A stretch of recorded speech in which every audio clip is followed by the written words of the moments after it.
শুভ সকাল। সকলকে আন্তরিক শ্রদ্ধা ও নমস্কার জানাই। আজ পাঠ করব স্বামী তথাগতানন্দের লেখা মহাজীবনীর জলছবি গ্রন্থ থেকে। এ গ্রন্থে আছে শ্রীরামকৃষ্ণ, শ্রী শ্রী মা এবং স্বামীজির ভালোবাসার কথা। গ্রন্থটি Ramakrishna mission institute of culture, Golpark, Kolkata 29 থেকে প্রকাশিত। প্রথম অধ্যায় থেকে পাঠ করছি। বিষয়বস্তু শ্রীরামকৃষ্ণ এবং সাধারণ মানুষ। প্রেমের অবতরণ।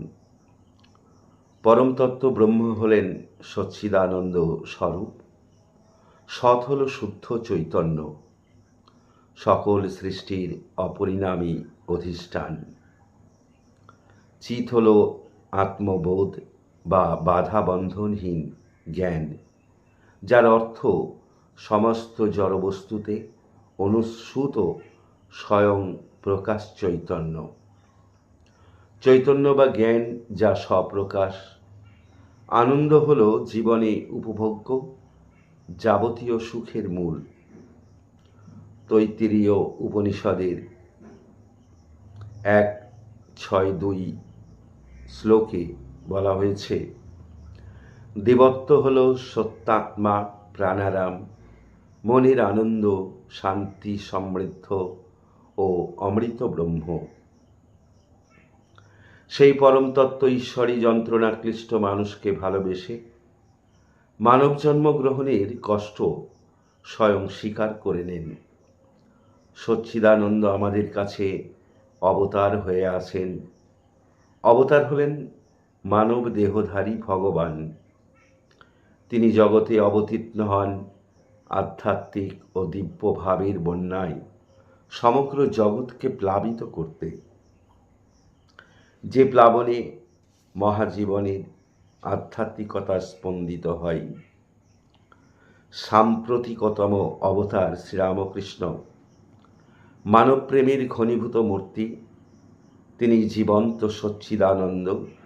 তিনি বলেন, তিনি অবতার হয়ে জ্ঞান ভক্তি শিক্ষা দেন। এ কথা শ্রী শ্রী রামকৃষ্ণ কথামৃতে আছে। ঈশ্বর তত্ত্ব যদি খোঁজো, মানুষে খুঁজবে। মানুষে তিনি বেশি প্রকাশ হন। যে মানুষে দেখবে উর্জিতা ভক্তি, প্রেম ভক্তি উথলে পড়ছে, ঈশ্বরের জন্য পাগল, তার প্রেমে মাতোয়ারা, সেই মানুষে নিশ্চিত যেন তিনি অবতীর্ণ হয়েছেন। তিনি তো আছেনই, তবে তার শক্তি কোথাও বেশি প্রকাশ, কোথাও বা কম প্রকাশ। অবতারের ভিতর তার শক্তি বেশি প্রকাশ। সেই শক্তি কখনো কখনো পূর্ণভাবে থাকে। শক্তিরই অবতার।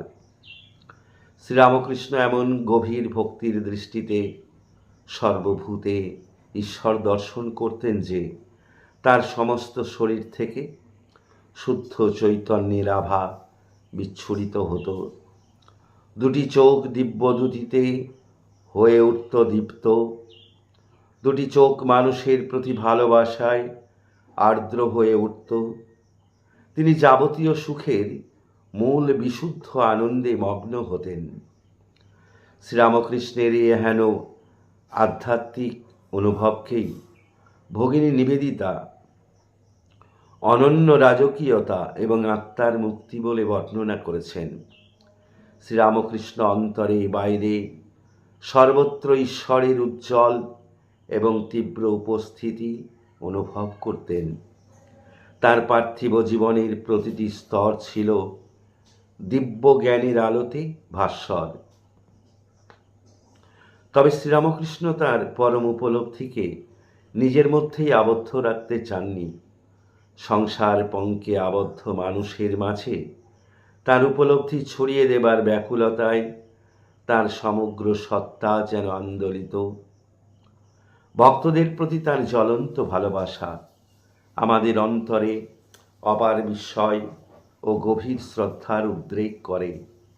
তার এহেন ভালোবাসার সঙ্গে জাগতিক ভালোবাসার কোনো তুলনা হয় না।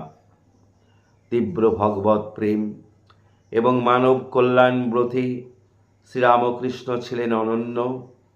এক্ষেত্রে প্রাচীন ঋষিদের মধ্যেও তার তুলনা মেলে না।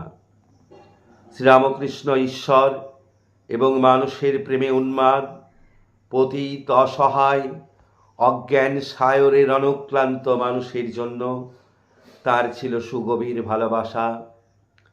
তিনি ছিলেন তাদের পরম সুহৃদ এবং সুগভীর প্রেম ও ভরসা স্থল। অসহায় নরনারীর জন্য তার প্রতিটি শিক্ষা ছিল প্রেমপূর্ণ। তিনি কাউকেই ত্যাগ, এমনকি নিন্দাও করেননি। অতীত যাদের কলঙ্কিতই হোক না কেন, বিপদগামী ছেলেমেয়েদের তিনি কখনো উপেক্ষা করেননি।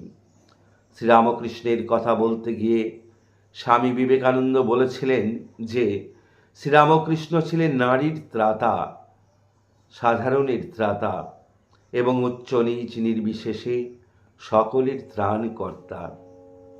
আরও বলেন, ইনি মানে শ্রীরামকৃষ্ণ নারী পূজা বলিতে বুঝিতেন মা আনন্দময়ীর পূজা।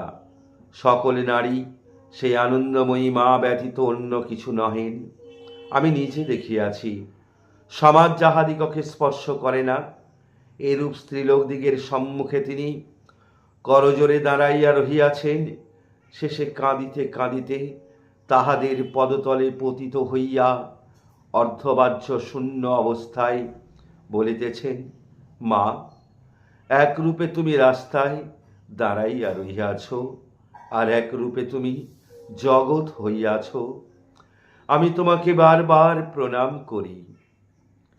মাতাল, পতিতা এবং পাপীদের প্রতি শ্রীরামকৃষ্ণের ভালোবাসা এবং আনুকূল্যকে সংকীর্ণ মনা মানুষেরা মোটেই মেনে নিতে পারেননি।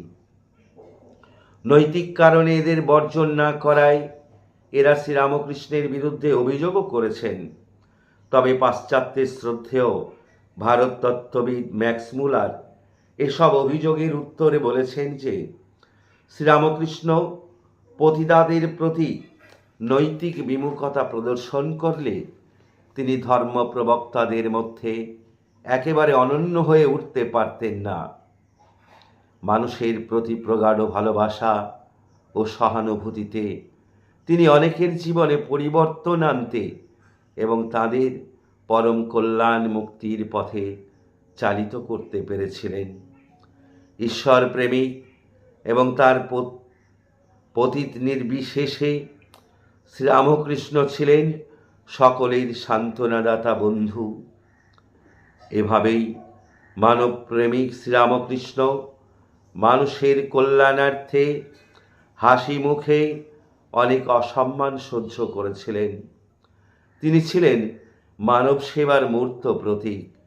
তার সেই প্রেমময় গীতি হল, যত্র জীব তত্র শিব। এ মহামন্ত্র আমাদের চিত্তে ঝংকার তোলে। তিনি ঈশ্বরীয় করুণা ও প্রেম সকলের সঙ্গে ভাগ করে নেন। ওং স্থাপকায় চ ধর্মস্য সর্বধর্মস্বরূপিণে অবতার বরিষ্ঠায় রামকৃষ্ণায় ते नमः। कैसे लगाऊं तुमसे मैं प्रीत, कैसे लगाऊं तुमसे मैं प्रीत। अस्थिर बुद्धि मन चंचल चित, अस्थिर बुद्धि मन चंचल चित।